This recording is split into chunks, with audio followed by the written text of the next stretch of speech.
Trianon Viviani si apre dopodomani con Festa di Piedigrotta, riletto da Nello Mascia con circa 30 persone in scena. Anna Teresa Damiano ha seguito le prove.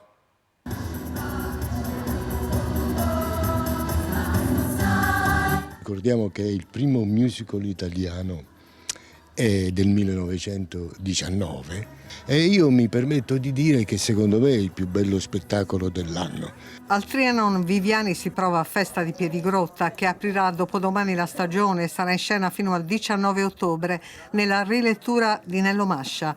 La festa che non c'è perché a Viviani interessa l'umanità che la popola, stremata dalla guerra ma avida di vita. E quindi sono tutti famelici, tutti disperati, con un feroce desiderio di trovare un altrove per vivere, di perdere la ragione. E ci si accorge che la ragione non si può perdere. Una scena nuda con carrelli che richiamano i carri, le elaborazioni musicali di Eugenio Bennato. Rispettare innanzitutto la grande scrittura di Viviani, ma anche di in qualche modo integrarla con degli input che ci vengono dalla Napoli di oggi. Una ritmica urbana che è cambiata sicuramente rispetto a 100 anni fa, ma che mantiene la sua efficacia.